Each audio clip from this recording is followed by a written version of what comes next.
With independent retailers under pressure, the interest in shopping local has arguably never been greater. With consumers keen to support merchants in their community, a local startup is helping retailers connect with those prospective customers. Airbrowz uses geofencing technology to notify individuals of special promotions and offerings from retailers in their immediate area. But bringing any big idea to market requires technical talent, investments in business development, and marketing prowess. A lot of hats for just one entrepreneur to wear. We'll be learning more about Airbrowz, as well as exploring some common HR questions facing startups this week on Techopia Live.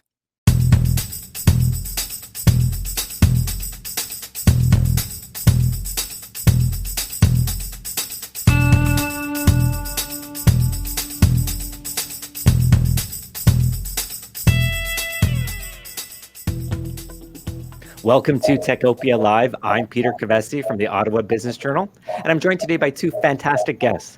We have Michael Bernatowski, the co-founder of Airbrows Mobile Technologies, as well as Jessica Barrow, a lawyer at Perley-Robertson, Hill & McDougall, which is one of the sponsors of Techopia Live. Welcome to you both.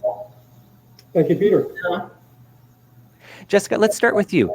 Can you tell us briefly about Perley-Robertson, Hill & McDougall and how it works with local tech companies?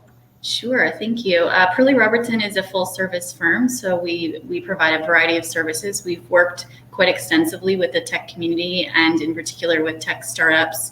In terms of the types of services we provide, because we're full service, we really tailor and accommodate our legal services to the needs of the company, but it could be corporate law, intellectual property, employment law, and really, like I said, a full service. Great. Michael, when we first met, you were the director of the Entrepreneurship Center at Invest Ottawa's predecessor. Now you're back at the helm of a startup. Can you just very briefly tell us what is Airbrows and how does it work? Absolutely, Peter. Thank you. Yeah, you did a good introduction to Airbrows, actually. But Airbrows is essentially a marketing and sales tool that we've developed for local businesses, for the SMEs that are, if you will, Main Street businesses. And we've developed this as a mobile application. So every business that's within Airbrows basically has their own mobile app with which to promote and sell locally in order to drive sales. Now, some would argue you're entering a space that's home to some of this big social media behemoths. Tell us, how do you differentiate yourself from the likes of Facebook and Instagram?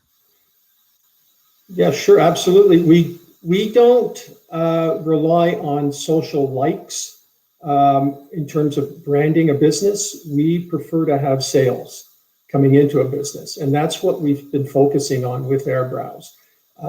We don't partake in having mass amount of posts coming into a user base. We are strictly geofenced, as you mentioned in your intro, so that when a person comes into a designated area, a business zone, if you will, or a BIA zone here in Ottawa, they get pronged or pinged with promotions, activity that are within reach of that consumer. And this is not necessarily what's happening, what we've figured and we've witnessed with Instagram and Facebook. And plus, on top of that, the posts and promotions that a business does stays within the community. So it basically will be within that district for a longer period of time, and they don't get lost within a maraud of posts or that are in Instagram or in Facebook.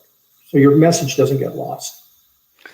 So that's a really great overview. I'm really curious to go a little bit sort of behind the scenes and understand just a little bit more about the process of building a startup.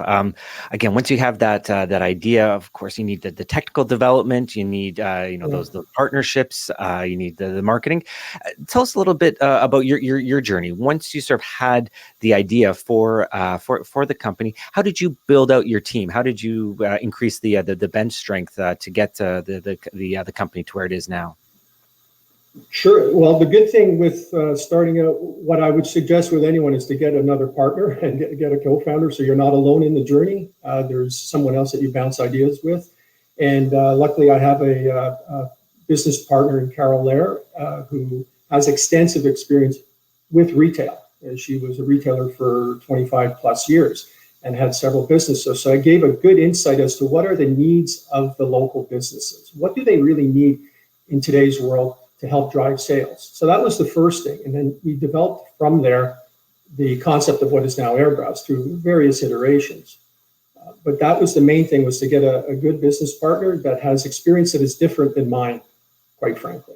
And from there, then neither of us are software engineers or developers, so that was a challenge, but we were able to get a good team together through our own networks and bring people on board who really believed in our cause in terms of helping, not to sound like it's a big mantra to be too macro on it, but to save Main Street. And that's what we're trying to do. Jessica, let's bring you into the conversation. Something that I often see in reporting on tech companies is that as they grow, there's often use of contractors, right, to tap into the expertise of others while you're still at an early stage. What should entrepreneurs know about engaging contractors? Sure. Yeah. Obviously, there's a huge benefit to the use of contractors, particularly in the startup context, given that you're not necessarily prepared at that point to be committing long-term to an employment relationship, or you might need someone on a very short-term basis for a very specific need. The challenge with that, from a legal perspective, is that there can sometimes be a fairly fine line between what constitutes an employee and what constitutes an independent contractor. And if the employer gets that wrong, then there's potential liability issues. So there's a whole host of things that an employer could do to protect themselves, to kind of stay as far away from the line as possible.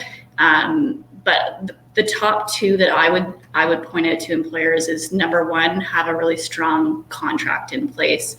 The purpose of that, obviously, is to protect yourself legally, as well as to really understand from the get-go, as between the parties, what your intentions are and what everyone's roles ought to be in that situation. And then number two, I would say that probably the number one factor that is going to be looked at by courts in terms of whether the individual is an employee or an independent contractor is the level of control that's exercised over the individual. So it's kind of irrelevant at that point what the actual title of the individual is, and it really comes down to that level of control. So for example, does the individual have control over when and how and where they perform the services? Do they have control over, to a certain extent, like a risk and profit system as it relates to the way that they're getting paid? Do they have control over their own tools or technologies that they're using to perform the services? So really, the more control that's exercised by the employer, the more inclined a court's likely to say they're more like an employee, and then you might have some liability issues there. So now, of course, the wrinkle to all this is that any business never stands still. Nothing's ever static, and that's going to be doubly true for an early stage company. Michael, I first want you to sort of set the stage a little bit. The market that you're targeting, the company, the retail sector. 2020 was quite the tumultuous year for retailers and merchants. Health regulations constantly changing. Tell us a little bit how that played out in your corner. How did Airbrows evolve throughout 2020? Yeah, thanks. Yes, and it did. And it played a factor in how where we are now with Airbrows. We were about to launch just prior to the shutdown. I remember the date was March 13th. Everything shut down. We were about to go live on the App Store and Google with our first iteration of this new design of Airbrows. And it was strictly to get people to walk in and to get foot traffic for those businesses within those business districts. So it was notifications, push notifications, still geo-zone, but it was really to drive traffic into stores. Well, obviously, that put a bit of a crunch into our plans. We went back, we didn't launch, we went back to the drawing board and said, okay, what do we need now in terms of a platform? What is going to be beneficial to the businesses?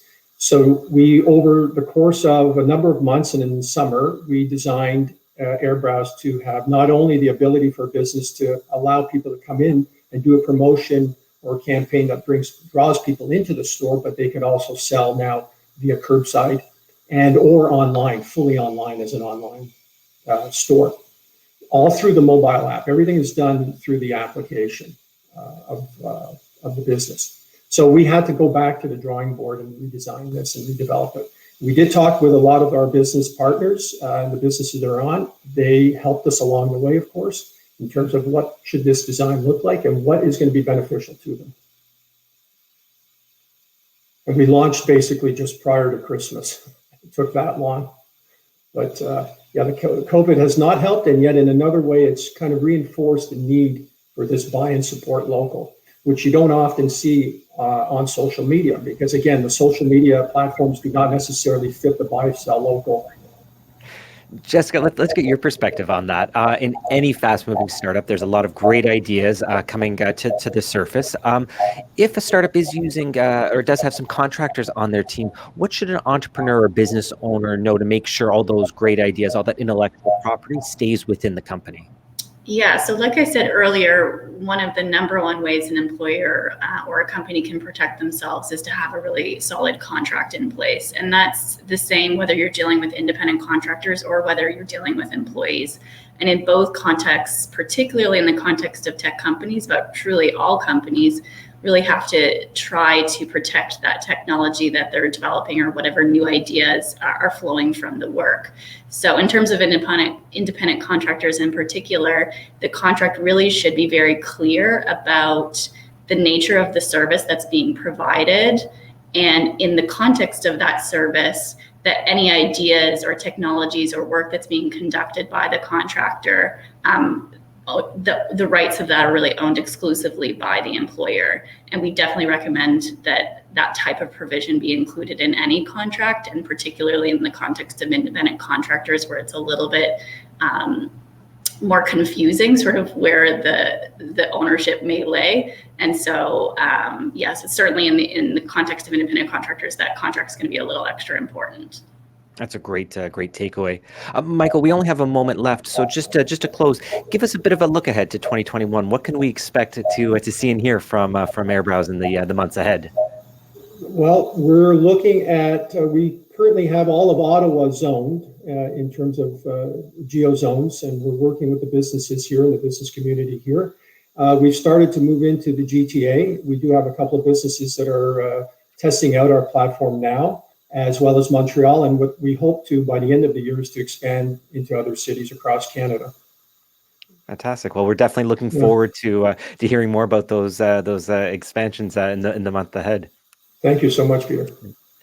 And thank you very much, Jessica, for joining us as well. Thank you very much for having me. Before I let you go, I just want to take a moment to thank all of our sponsors, without whom this show would not be possible. We have Number Crunch, offering virtualized CFO services for SaaS companies, TD Bank, with specialized programs for tech firms, the University of Ottawa's Faculty of Engineering, creating the next generation of technical talent, Stratford Managers, providing services to help you scale your tech venture, and we were joined today by Perley-Robertson, Hill & McDougall, a leader in business and tech law.